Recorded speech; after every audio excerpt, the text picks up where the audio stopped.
வணக்கம். நாட்டின் முதற்தர செய்தி வழங்குனர் நியூஸ் ஃபர்ஸ்டின் பிரதான செய்திகளோடு இணைந்துள்ளீர்கள். இன்றைய விரிவான செய்திகளுக்கு செல்லும் முன்னர் முதலில் தலைப்புச் செய்திகள்.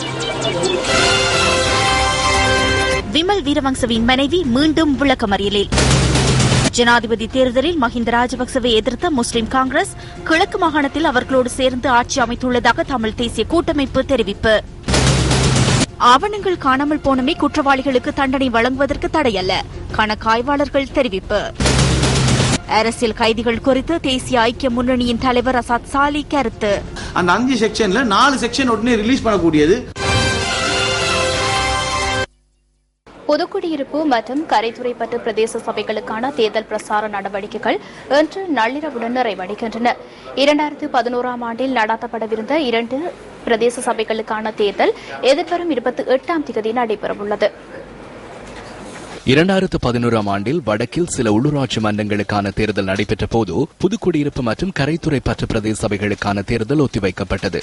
கன்னிவெடி அகற்றல், மீள்குடியேற்றம் செய்யப்படாமை உள்ளிட்ட காரணங்களை முன்வைத்து புதுக்குடியிருப்பு மற்றும் கரைத்துறைப்பற்று பிரதேச சபைகளுக்கான தேர்தலை ஒத்திவைக்குமாறு நீதிமன்றத்தில் வழக்கு தொடரப்பட்டது. நிலைமை சுமூகமடைந்ததால் குறித்த வழக்கு வாபஸ் பெறப்பட்டுள்ளது. இதனை அடுத்தே தேர்தலை நடத்துவதற்கு தேர்தல்கள் செயலகம் தீர்மானித்துள்ளது. அதன்படி புதுக்குடியிருப்பு மற்றும் கரைத்துறைப்பற்று பிரதேச சபைகளுக்கான தேர்தல் எதிர்வரும் சனிக்கிழமை நடைபெற உள்ளது. இந்த தேர்தல்களும் 2011ஆம் ஆண்டு வேட்புமனு கோரப்பட்டு வேட்புமனுக்கள் சமர்ப்பிக்கப்பட்டதன் பின்னர் நீதிமன்ற செயல்முறை காரணமாக இத்தேர்தல் இடைநிறுத்தப்பட்டு நீதிமன்றத்துக்கு சமர்ப்பிக்கப்பட்ட மனுக்கள் நிராகரிக்கப்பட்டதை தொடர்ந்து தேர்தல்கள் திணைக்களம் இத்தேர்தல்களை நடாத்துவதற்கான ஏற்பாடுகளை மேற்கொண்டுள்ளது. தேர்தலில் புதுக்குடியிருப்பு பிரதேச சபைக்கு 9 உறுப்பினர்களும் கரைத்துறைப்பற்று பிரதேச சபைக்கு 11 உறுப்பினர்களும் தெரிவு செய்யப்பட உள்ளனர். புதுக்குடியிருப்பு பிரதேச சபைக்காக 5 அங்கீகரிக்கப்பட்ட அரசியல் கட்சிகளும் ஒரு சுயேட்சை குழுவும், கரைத்துறைப்பற்று பிரதேச சபைக்காக அங்கீகரிக்கப்பட்ட 6 அரசியல் கட்சிகளும் தேர்தலில் போட்டியிடுகின்றன. 2014ஆம் ஆண்டு வாக்காளர் டாப்பின்படி இந்த 2 பிரதேச சபைகளிலும் மொத்தமாக 52,758 பேர் வாக்களிக்க தகுதி பெற்றுள்ளனர். வாக்காளர் அட்டைகள் கிடைக்காதவர்கள் பிரதேசத்துக்குரிய தபால் நிலையத்தில் அதனை பெற்றுக் கொள்ள முடியும் என அறிவிக்கப்பட்டுள்ளது. தேர்தலுக்கான அனைத்து ஏற்பாடுகளும் செய்யப்பட்டுள்ளன. இதற்காக 95 வாக்களிப்பு நிலையங்கள் அமைக்கப்பட்டுள்ளன.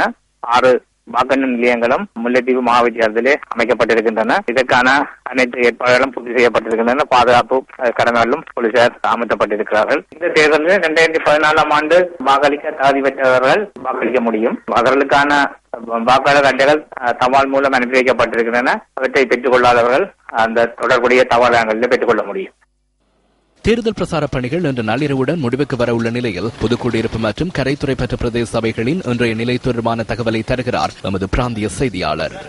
கட்சிகள் அனைத்தும் மும்முரமான தேர்தல் பிரச்சார கூட்டங்களை ஆங்காங்கே நடத்தி வருகின்றன. ஆனால் மக்களிடையே தேர்தல் பற்றிய ஒரு சரியான ஆர்வ நிலை இல்லாத நிலைமையே காணப்படுகிறது. தேர்தல் தொடர்பான மேலதிக தகவல்களை தொடர்ந்து நாங்கள் இங்கிருந்து தருவதற்கு காத்திருக்கின்றோம். நியூஸ் பஸ் செய்திகளுக்காக முல்லைத்தீவிலிருந்து விஜயகுமார் மதிவதனன். தேர்தல் பிரசார நடவடிக்கைகள் முடிவுக்கு வந்த பின்னர் அது சார்ந்த விடயங்களில் ஈடுபடுவது சட்டவிரோதமானது என பிரதி தேர்தல்கள் ஆணையாளர் M.A. முகமது சுட்டிக்காட்டுகிறார். பொதுக்குடியிருப்பு மற்றும் கரைத்துறைப்பற்று பிரதேச சபைகளுக்கான தேர்தலில் பிரச்சார நடவடிக்கைகள் இன்று நள்ளிரவு 12 மணியுடன் முடிவுக்கு வருகிறது. இந்த பிரச்சார நடவடிக்கைகளில் பிரச்சார கூட்டங்களை நடாத்துதல், வீடு வீடாக சென்று வாக்குகளை பரிந்து கேட்டல், துண்டு பிரசுரங்களை பகிர்ந்தளித்தல் போன்ற அனைத்து பிரச்சார நடவடிக்கைகளும் தடை செய்யப்பட்டுள்ளன. சிறையில் உள்ள அரசியல் கைதிகள் குறித்து தேசிய ஐக்கிய முன்னணியின் தலைவரும் மத்திய மாகாண சபை உறுப்பினருமான அசாத் சாலி இன்று நடைபெற்ற ஊடகவியலாளர் சந்திப்பில் கருத்து வெளியிட்டார். இந்த டிடெயின் பண்ணி வச்சிருக்கிற ஆட்கள் சப்ஜெக்டும் நேற்று எடுக்கப்பட்டு அந்த ரிப்போர்ட்டை நாங்க கேட்டிருந்தோம். ஐஜிபி கொடுத்திருந்தாரு. அதுல அவர் கிரைட்டீரியா போடாம கொடுத்ததுலதான் திரும்ப அதை அனுப்பினோம். அதை எந்தெந்த செக்ஷன் 5 செக்ஷன் இருக்குன்னு சொன்னாங்க. அந்த 5 செக்ஷன்ல 4 செக்ஷன் உடனே ரிலீஸ் பண்ணக்கூடியது, 1 மட்டும்தான் இன்வெஸ்டிகேஷன் நடக்க வேண்டியது. அது நிச்சயமாக அந்த 4 செக்ஷனையும் லிஸ்ட் வந்ததோட நடவடிக்கை எடுக்கப்படும். அந்த 1 மட்டும் அது டீட்டெயிலா பார்த்து அதுல என்ன கேஸ் என்ன சார்ஜஸ் போட்டு கொஞ்சம் டைம் எடுக்கும் தான் சுவேந்திரன் நீங்க இருந்தீங்க அந்த லாஸ்ட் மீட்டிங் நினைச்சு அந்த தீர்மானத்துல தான் நாங்க கடைசியாக முடிச்சு கொண்டோம். பொது தேர்தலின் பின்னர் உருவாக்கப்படும் ஐக்கிய அரசாங்கத்தின் ஊடாக இனப்பிரச்சினைக்கான தீர்வு முழுமையாக எட்டப்படும் என தமிழ் தேசிய கூட்டமைப்பின் பாராளுமன்ற உறுப்பினர் M.A. சுமந்திரன் இதன்போது குறிப்பிட்டார். அதிகாரத்தை பகிர்ந்துதான் நாட்டை ஒட்டுமைப்படுத்தலாம். அதிகாரத்தை ஒரு பக்கத்தில் ஒரு கட்டி வச்சுக்கொண்டு சென்டர்ல வச்சுக்கொண்டு நாட்டை ஐக்கியப்படுத்த முடியாது. ஆகையினால அதிகார பகிர்வு என்றதுதான் இறுதியான அரசியல் தீர்வாக இருக்க முடியும். அதற்கான பேச்சுவார்த்தை ஆரம்பிக்கப்பட வேண்டும் என்று நான் இன்றைக்கு சொன்னான். அதை நாங்கள் திரும்பவும் சொல்றோம். அரசாங்கம் அதில் உறுதியாக இருக்கிறார்கள். வரப்போகிற காலத்தில் பொது தேர்தலுக்கு பிறகு உருவாக்கப்பட போகிற இந்த ஐக்கிய அரசாங்கத்தில் ஒரு வருடத்திலிருந்து 2 வருட காலத்துக்கு இந்த இனப்பிரச்சனைக்கான தீர்வும் முழுமையாக கொண்டு வரப்படும் என்பதுதான் அரசாங்கத்தின் நிலைப்பாடு. அது அரசாங்கத்தின் நிலைப்பாடாக இருக்கிறபடினால நாங்களும் அதை வரவேற்கிறோம். அதுக்கு எங்களுடைய ஆதரவை கொடுப்போம். அதை அரசாங்கம் செய்து முடிக்கிறதுக்கான உந்துதலை நாங்களும் கொடுப்போம்.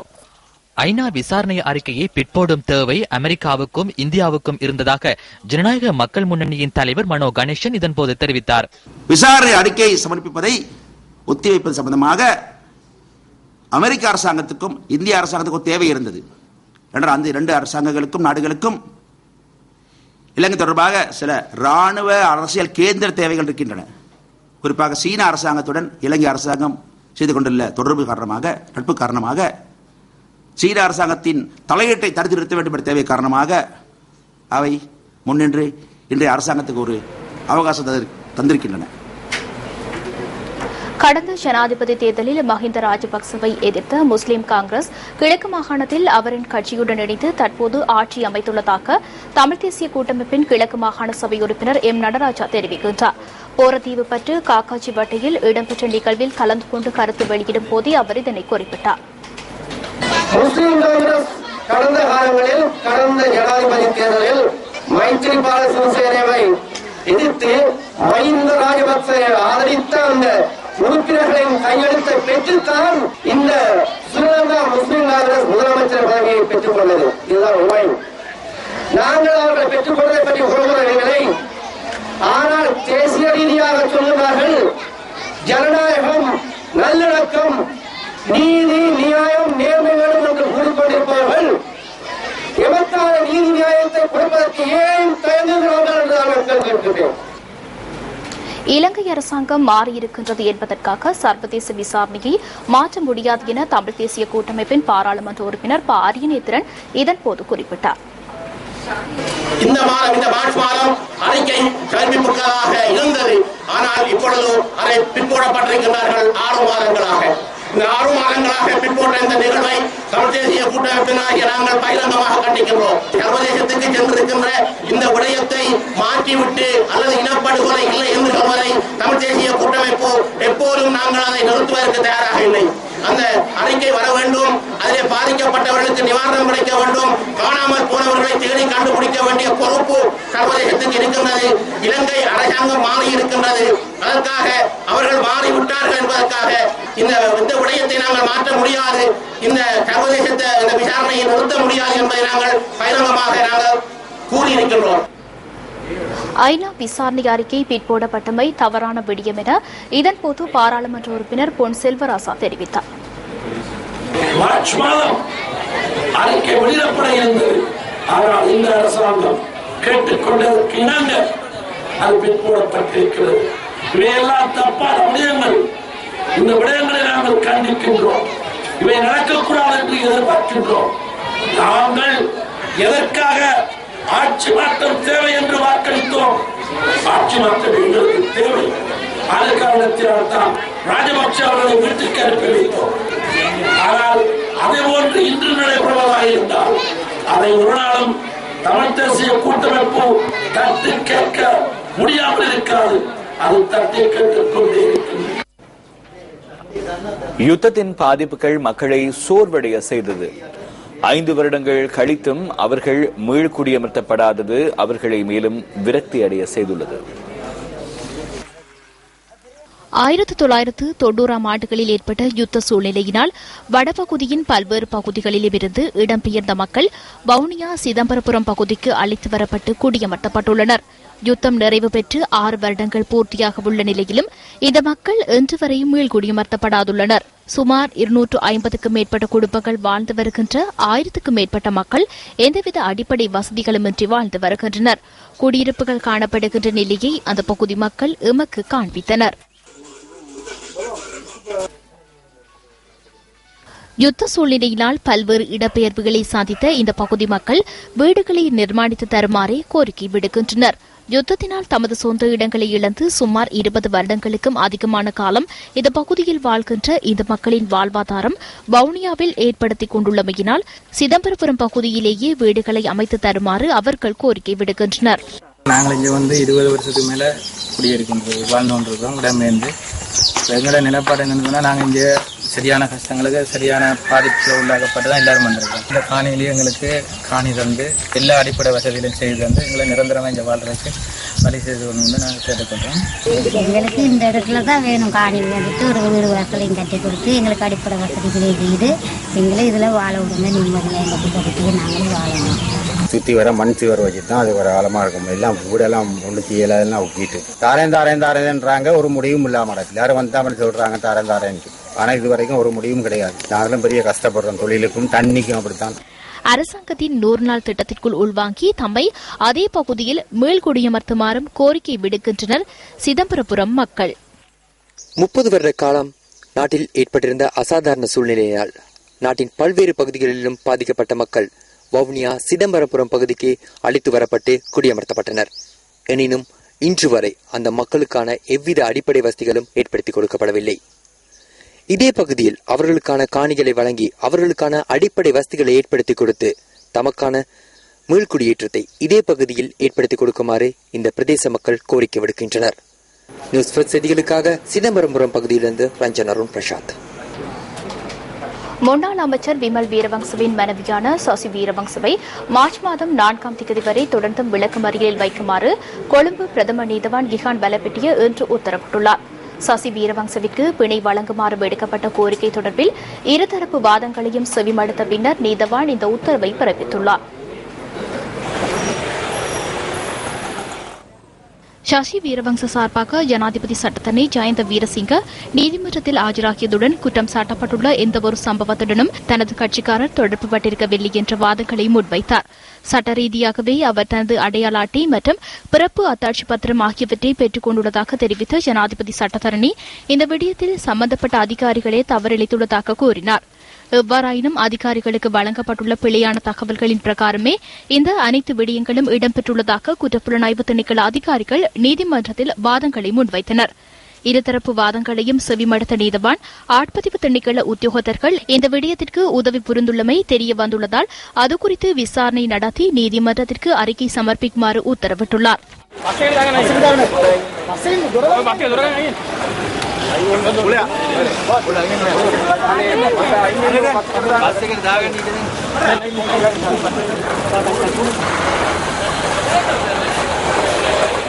ஊழலுடன் தொடர்புடையவர்களுக்கு தண்டனை வழங்குவதனை தடுக்கும் நபர்கள் குறித்த தகவல்களை வெளியிடுமாறு மக்கள் விடுதலை முன்னணியின் தலைவர் அனுரகுமார திசாநாயக்க தெரிவிக்கிறார்.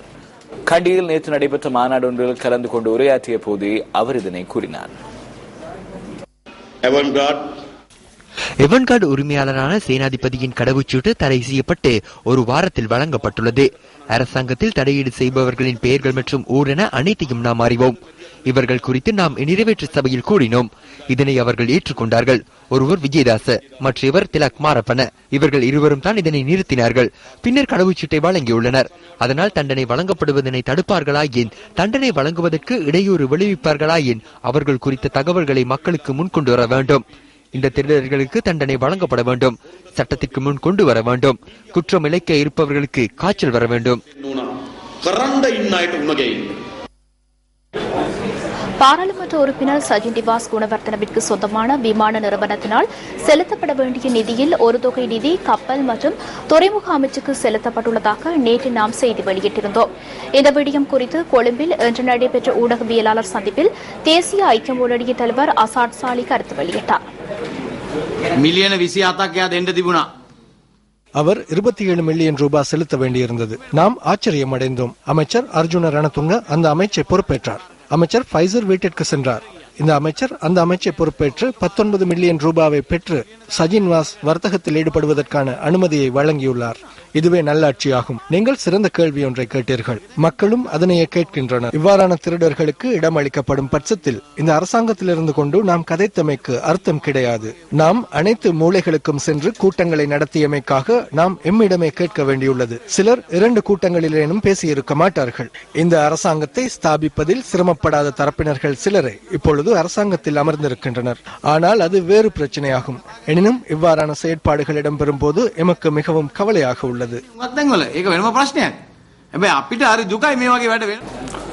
ஸ்ரீலங்கா சுதந்திர கட்சியின் அரசாங்கம் ஒன்றை அமைப்பதற்கு ஜனாதிபதி அர்ப்பணிப்புடன் செயற்படுவதாக தாம் நம்புவதாக மத்திய மாகாண சபை அமைச்சர் பிரமித பண்டார தென்னகோன் தெரிவிக்கிறார். ஸ்ரீலங்கா சுதந்திர கட்சியின் இளம் மாகாண சபை உறுப்பினர்கள் சிலர் ஏற்பாடு செய்திருந்த ஊடகவியலாளர் சந்திப்பில் கலந்து கொண்டு கருத்து தெரிவித்த போதே அவர் இதனை குறிப்பிட்டார்.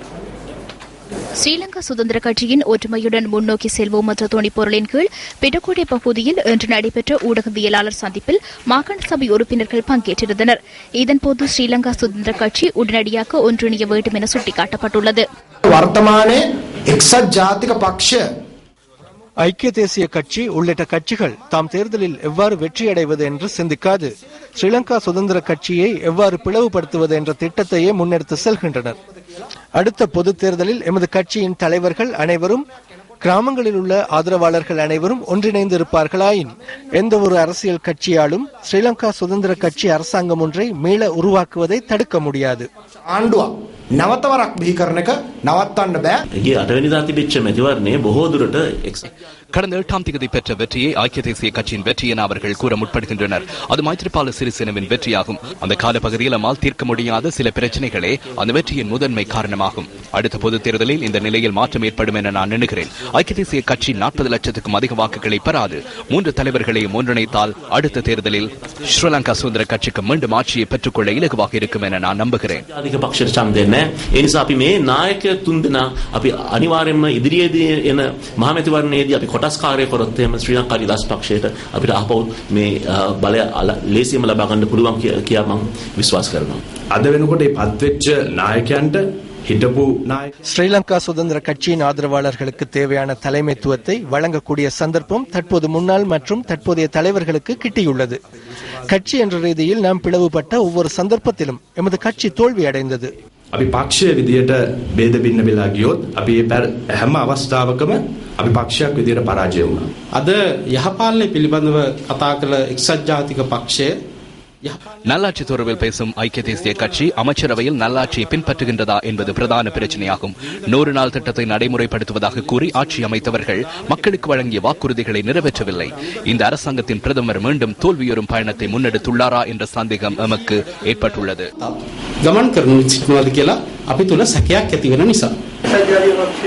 ஜனாதிபதி தமது மேடையில் ஏறுவதாக ஐக்கிய தேசிய கட்சி கூறியிருந்தது. ஸ்ரீலங்கா சுதந்திர கட்சியின் மேடையில் அவர் ஏறமாட்டார் என்றும் கூறினார்கள்.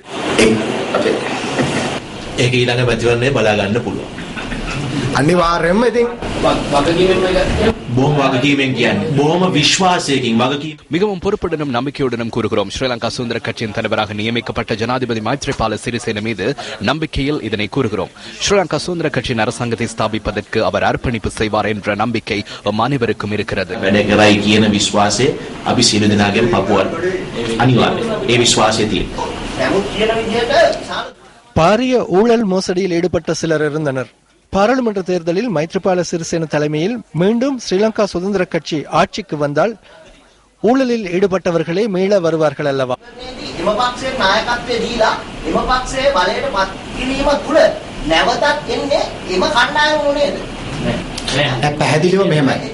පැහැදිලිවම ශ්‍රී ලංකා නිදහස් පක්ෂය වෙන්න පුළුවන්, එක්සත් ජාතික පක්ෂය වෙන්න පුළුවන්. ஸ்ரீலங்கா சுதந்திர கட்சியாக இருக்கலாம், ஐக்கிய தேசிய கட்சியாக இருக்கலாம். இந்த நாட்டை பிரதிநிதித்துவப்படுத்தும் எந்த ஒரு கட்சியிலும் ஊழல், மோசடிகள், போதைப் பொருள் வர்த்தகத்தில் ஈடுபடுபவர்கள் இருப்பார்கள். அவ்வாறு குற்றஞ்சாட்டப்பட்ட யார் இருந்தாலும் இலங்கை அரசியலிலிருந்து அவர்கள் வெளியேற்றப்பட வேண்டும். இவை ஊடகங்களுக்கு கூறும் கருத்து மாத்திரமல்ல.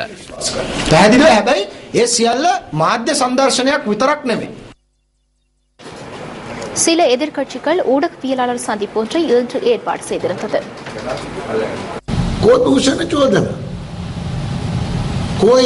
வெளிக்கொணர்வதாக கூறிய ஊழல் குற்றச்சாட்டுகள் எங்கே? ஒரே ஒரு ஊழல் தொடர்பான தகவல்கள் வெளிக்கொணரப்பட்டுள்ளன. சுவிட்சர்லாந்து வங்கிகளில் 800 மில்லியன் டாலர் பெறுமதியான இலங்கையர்களின் 196 கணக்குகள் உள்ளன. இது யாருடையது? இந்த நிதி சட்ட ரீதியாக அந்த நாட்டுக்கு அனுப்பப்பட்டுள்ளதா? வருமான வரிச்சட்டம் மீறப்பட்டுள்ளதா? இவ்வாறு ஊழல் தொடர்பில் ஆராய முடியும். ஆயுதம் தொடர்பான ஆணைக்குழுவின் அறிக்கை ஒன்று உள்ளது. பேராசிரியர் WD லக்ஷ்மன் தலைமையிலான வரி ஆணைக்குழுவின் அறிக்கை காணப்படுகின்றது. அந்த அறிக்கைகளை வெளிக்கொணரும் பட்சத்தில் ஊழல் தொடர்பான பல தகவல்களை வெளிக்கொணர முடியும் என நான் நம்புகின்றேன்.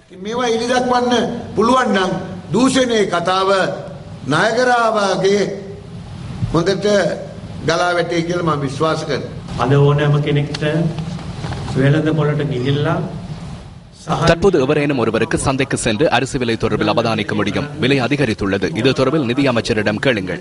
பிரதமர் ரணில் விக்ரமசிங்க தற்போது சந்தைக்கு செல்வதில்லை. சென்றால் தெரிந்திருக்கும். இல்லையெனின் யாரையாவது ஒருவரை அனுப்பி விலை தொடர்பில் அவதானியுங்கள். பொருட்களின் விலைகள் அதிகரித்துள்ளன.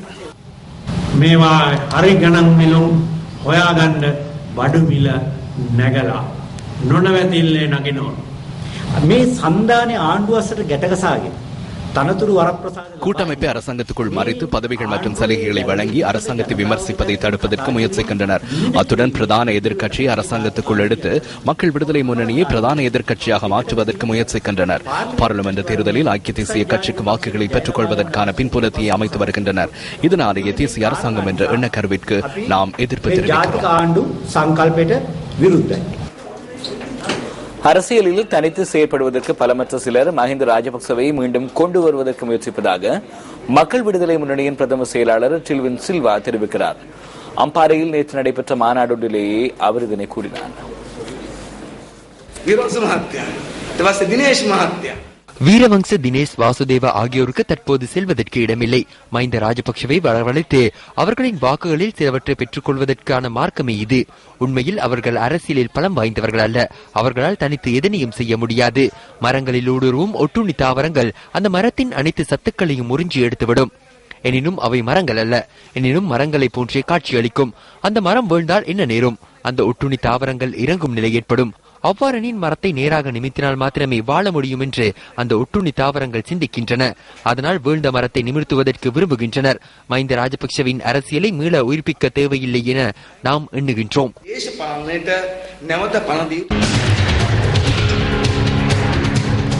அகதிகளாக வடகிழக்கு மாகாணங்களில் மட்டுமல்ல, தலைநகர் கொழும்பிலும் வாழ்கின்றனர் தமிழர்கள். அடிப்படை வசதிகளுடன் கூடிய வீடுகளை நிர்மாணித்து தருவதாக தன்னார்வ தொண்டு நிறுவனம் ஒன்றினால் ஏமாற்றப்பட்ட தலைநகரை அண்மித்து வாழ்கின்ற ஒரு பிரதேசமே ராவத்தாவத்தை. மொரட்டுவை ராவத்தாவத்தை பகுதியில் வாழ்கின்ற மக்கள் இன்றும் எவ்வித அடிப்படை வசதிகளும் இன்றி முகாம் போன்றதொரு அமைப்பில் இவர்கள் வாழ்ந்து வருகின்றனர். சுமார் 100 வருடங்களுக்கு முன்னர் இப்பகுதியில் குடியேறிய மக்களுக்கு இன்று வரை நிரந்தரமான வீடொன்று இல்லை என்பது கவலைக்குரியதே. பலகைகளினால் நிர்மாணிக்கப்பட்ட இந்த குடிசை வீடுகளே இவர்களுக்கான வாழ்விடமாக இருக்கின்றது.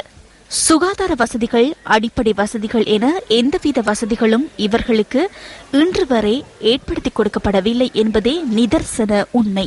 இவர்களின் துன்பங்களை அறிந்ததாக கூறி தன்னார்வ தொண்டு நிறுவனம் ஒன்று நிபந்தனைகளுடன் வீடுகளை நிர்மாணித்து தருவதற்கு முன்வருவதாக கூறியதை மக்கள் நம்பிக்கையுடன் எதிர்பார்த்துள்ளனர். கடந்த 2005ஆம் ஆண்டு முதல் நாளாந்தம் 5 ரூபாய் வீதம் சேகரிக்குமாறு கூறிய தன்னார்வ தொண்டு நிறுவனம் இன்று மாதம் ஒன்றுக்கு 4000 ரூபாய் வரை வசூலித்து வந்துள்ளது. கடந்த 10 வருட காலத்தில் 4 கான்கிரீட் தூண்கள் வீதம் 32 தூண்கள் மாத்திரமே இந்த நிறுவனத்தினால் நிர்மாணித்துக் கொடுக்கப்பட்டுள்ளதாக பொதுமக்கள் குறிப்பிடுகின்றனர். இருப்பினும் வீடுகள் இதுவரை அமைத்துக் கொடுக்கப்படவில்லை என்பதே அந்த பிரதேச மக்களின் குற்றச்சாட்டாகும். நான் பிறந்தே இங்க 35 வருஷம் ஆகுது.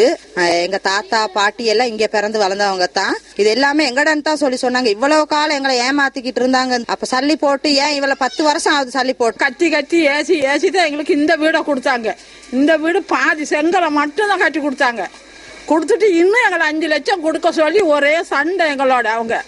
எனினும் வழி ஏதுமின்றி கட்டிக் கொடுக்கப்பட்ட தூண்களை கொண்டு தமக்கான வீடுகளை தாமே நிர்மாணித்துக் கொண்டுள்ளதாகவும் அவர்கள் சுட்டிக்காட்டுகின்றனர். எங்களுக்கு இந்த வீட்டுக்கு வாரனாக்க 1.5 லட்சம் போட சொன்னாங்க. நாங்க ரொம்ப கஷ்டப்பட்டு கொஞ்சம் கொஞ்சமா போட்டிருந்தோம், ஒரு 20,000 மாதிரி. அதுவும் பத்தாதுன்னு சொன்னாங்க. வீட்டுக்கு வரணுமேன்னு சொல்லி நாங்க அந்த டிவில வித்துட்டு 1.5 லட்சம் போட்டோம் இந்த வீட்டுக்கு வாத்துக்காக. வீடுகளை எதிர்பார்த்து பல லட்சம் ரூபாய் நிதி வழங்கி ஏமாற்றம் அடைந்துள்ள இந்த மக்களுக்கான தீர்வுதான் என்ன? மொரட்டுவை மாநகர சபை மேயரே, இது உங்களின் கவனத்திற்கு.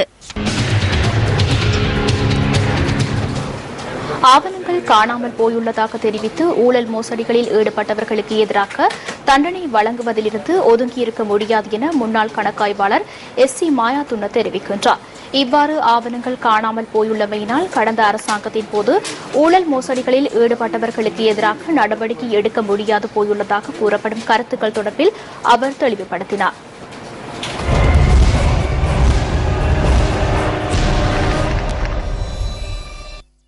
முன்னாள் அமைச்சர் விமல் வீரவங்சவின் மனைவி தொடர்பிலான விசாரணைகளின் போது ஆவணங்கள் காணாமல் போயுள்ளமை தொடர்பிலான தகவல்கள் வெளியாகின. ஆட்பதிவு திணைக்களத்திலிருந்து இந்த ஆவணங்கள் காணாமல் போயுள்ளன. இரண்டாவதாக ராஜதந்திர கடவுச்சீட்டு பெற்றுக் கொள்வதற்காக பயன்படுத்தப்பட்டுள்ள ஆவணங்களை பரிசோதனைக்குட்படுத்திய போது அதில் அத்தாட்சிப்படுத்தப்பட்ட பிறப்பு சான்றிதழின் பிரதியே கோவைப்படுத்தப்பட வேண்டும். எனினும் அத்தகைய பிரதி ஒன்று இல்லை என்பது குடிவரவு குடியகல்வு அதிகாரிகளின் வாக்குமூலத்தில் குறிப்பிடப்பட்டுள்ளது. இதேவேளை ஆவணங்கள் காணாமற் போனவை தொடர்பில் அண்மையில் பல்வேறு சந்தர்ப்பங்களில் கருத்துக்கள் வெளியாகின. நிதி அமைச்சுக்கு சொந்தமான 2200 ஆவணங்கள் காணாமற் போயுள்ளதாக நிதி அமைச்சர் ரவி கருணாநாயக்க கடந்த 9ஆம் தேதி குறிப்பிட்டார். கடந்த 22ஆம் தேதி நடைபெற்ற சட்டன அரசியல் நிகழ்ச்சியின் போது கல்வி அமைச்சரும் இதுபோன்ற விடயம் தொடர்பில் கருத்து வெளியிட்டார். ஃபைல் ஒன்று காணாமல் போகுமாக இருந்தால் பொறுப்பான அதிகாரி ஒருவர் அங்கிருப்பார். அவருக்கு தண்டனை வழங்க வேண்டும் அல்லவா? அந்த ஃபைல்களை தீயிட்டிருந்தால் அதிகாரிக்கு என்ன செய்ய முடியும்? அவர்கள் அதற்கு பொறுப்பு கூற வேண்டும். நீங்கள் கூறும் விதத்தில் நான் ஒரு அமைச்சர். எமது அமைச்சருடன் தொடர்பட்ட ஃபைல்களை இரவு நேரத்தில் திருடி அதனை தீ வைத்துள்ளனர். போலீஸ் விசாரணைகள் இடம்பெறுகின்றன. எனினும் அதிகாரிக்கு அது குறித்து தெரியாது. ஆகவே அதிகாரிகளை கைது செய்ய முடியாது. எனினும் அவர்களது பொறுப்பிலிருந்து விடுபட முடியுமா? நிறுவன விதிமுறைகளுக்கு பொறுப்பு என்பது இவ்வாறே பகிரப்பட்டுள்ளது. நான் செயலாளர் என எண்ணினால் எனது பொறுப்பில் உள்ளவர்களுக்கு சட்ட விதிமுறைகளுடனும் பாதுகாப்புடனும் நான் தேவையான நடவடிக்கைகளை முன்னெடுக்கப்படும் பட்சத்தில் அடுத்த நாள் அந்த ஆவணங்கள் அனைத்தும் காணாமல் போய்விடும். அவ்வாறு இல்லை என்றால் அதனை இல்லாது அழித்து விடுவார்கள். அனைத்து இடங்களிலும் பாதுகாப்பு உத்தியோகத்தர்கள் இருக்கிறார்கள். சில பாதுகாப்பு உத்தியோகத்தர்களை யார் அறிவார்கள்? சில பாதுகாப்பு உத்தியோகத்தர்களிடம் விசாரணைகள் நடத்தப்படுகின்றன. அவர்களுக்கும் அது தெரியாது. 15 வருடங்களுக்கு முன்னர் ஒரு தொகை ஹெரோயினை கண்டுபிடித்த சம்பவம் தொடர்பில் வெலேசுதா தொடர்பில் கல்கிஸ்த போலீஸ் நிலையத்தில் இருந்த ஆவணங்கள் காணாமற் போயுள்ளதாக போலீசார் கடந்த 21ஆம் தேதி நீதிமன்றத்தில் தெரிவித்தனர். இதுவரை பெரும் சர்ச்சை ஏற்படுத்திய ஜெனீவாவிற்கான இலங்கை நிரந்தர வதிவிட பிரதிநிதியின் உத்தியோகபூர்வ வாசஸ்தலத்தை புனரமைப்பு செய்வது தொடர்பிலான ஒப்பந்தம் வழங்கப்பட்ட கணக்காய்வு அறிக்கை காணாமற் போயுள்ளது. அவ்வாறான பிரச்சனைகளை தீர்ப்பது மிகவும் இலகுவானது. கணக்காய்வாளரிடமிருந்து மீண்டும் ஒரு அறிக்கையின் பிரதியை பெற்றுக் கொள்வதன் மூலம் அதனை செய்ய முடியும். இந்த விடயம் குறித்து சரியான தகவல்கள் இல்லை என்றால் மக்களின் பொறுப்புகள் குறித்து பாராளுமன்றம் பதிலளிக்க வேண்டிய பொறுப்பில் உள்ளது. அன்று எவ்வாறும் தப்பிச் செல்ல முடியாது என நான் நினைக்கிறேன். அனைத்து அரசு அதிகாரிகளும் நிதி தொடர்பான விதிமுறைகள் மற்றும் நிறுவன விதிமுறைகளை பின்பற்ற வேண்டும் என நிறுவன விதிமுறைகளில் குறிப்பிடப்பட்டுள்ளது. அரசு ஆவணங்கள் திணைக்களத்தின் பிரதம அதிகாரியை பாதுகாக்க வேண்டும். 1963ஆம் ஆண்டு 48ஆம் இலக்க தேசிய கணக்காய்வாளர் சட்டத்தின் 24ஆம் பிரிவில் குறிப்பிடப்பட்டுள்ள விதத்தில் பொறுப்பு வாய்ந்த அதிகாரிகள் தமது பொறுப்பில் உள்ள அனைத்து ஆவணங்களையும் பொறுப்புடன் பாதுகாக்க வேண்டும். நிறுவன விதிமுறைகளின் பிரகாரம் 48, 31 மற்றும் 12ஆம் இலக்க பிரிவுகளில் தெளிவாக கூறப்பட்டுள்ளன. போலியான ஆவணங்களை தயாரித்தல், போலியான ஆவணங்களை வைத்திருத்தல், ஆவணங்களை பாதுகாக்க முடியாமை ஆகியவற்றுக்காக அவர்களை பணி நீக்கம் செய்ய முடியும். அவை சட்டத்தில் தெளிவாக கூறப்பட்டுள்ளது. இந்த ஆவணங்கள் காணாமற் போனமை குறித்து தப்பிச் செல்ல முடியாது.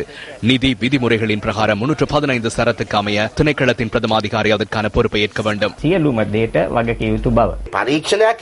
விசாரணைகள் நடத்தப்படும் வரை பார்த்துக் கொண்டிருந்து பின்னர் ஆவணங்கள் காணாமற் போனதாக கூற முடியாது. ஆவணங்கள் அங்கும் இங்கும் நடந்து செல்லாது. இந்த ஆவணங்கள் காணாமற் போனமை குறித்து திணைக்கள பிரதம அதிகாரி அல்லது பொறுப்பு வாய்ந்த நபர்கள் என்ன நடவடிக்கை எடுத்துள்ளனர் என ஆராய்ந்து பார்க்க வேண்டும். அல்லது இந்த ஆவணங்கள் காணாமல் போன கால பகுதியில் இவர்கள் அதனை முறையிட்டுள்ளனரா? நிறுவன விதிமுறைகளுக்கு அப்பால் சென்ற அரசு ஊழியர்களின் நடவடிக்கை தொடர்பில் சட்ட நடவடிக்கை எடுக்க முடியும். எவ்வித நடவடிக்கையும் எடுக்காது இருக்க முடியாது. திருடர்களை கைது செய்வதாக அவர்கள் கூறுகின்றனர். கைது செய்யப்பட்ட திருடர்கள் யாரும் கிடையாது. ஆவணங்கள் திருடப்பட்டுள்ளதாக கூறுகின்றனர். போலியான நடவடிக்கைகளையே மேற்கொள்கின்றனர். மஹிந்த ராஜபக்சவின் அரசாங்கத்தில் திருடர்கள் இருப்பதாக இந்த அரசாங்கம் அதிகாரத்துக்கு வந்தவுடன் கூறியது. ஊழல் நிறைந்தவர்கள் இருப்பதாகவும் கூறினார்கள். ஆவணங்கள் இருப்பதாகவும் கூறினார்கள். தற்போது ஆவணங்கள் கிடையாது என்கின்றார்கள்.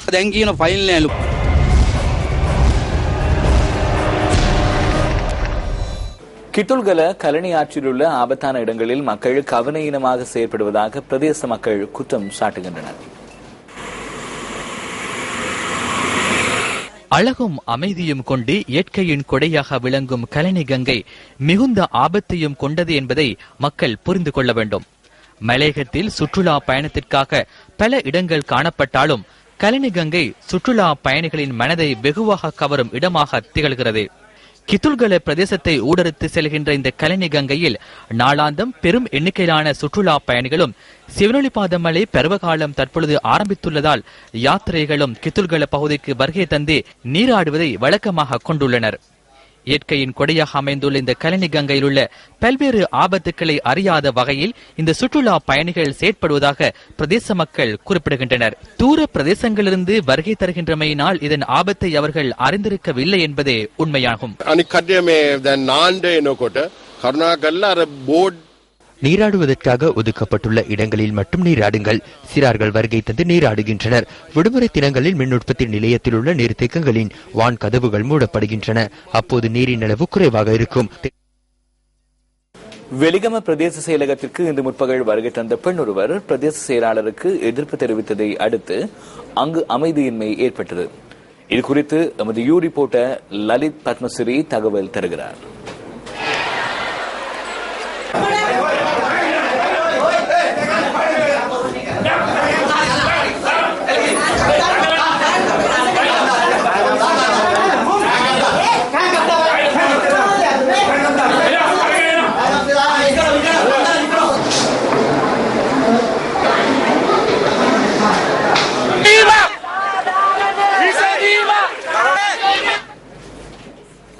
இவ்வாறு அமைதியின்மையை ஏற்படுத்திய பெண் உள்ளிட்ட 3 கைது செய்யப்பட்டுள்ளதாக போலீசார் நியூஸ் ஃபர்ஸ்டுக்கு குறிப்பிட்டனர். காணி பிரச்சனை ஒன்றை அடிப்படையாக கொண்டு இந்த அமைதியின்மை ஏற்பட்டுள்ளதாகவும் போலீசார் மேலும் தெரிவித்தனர்.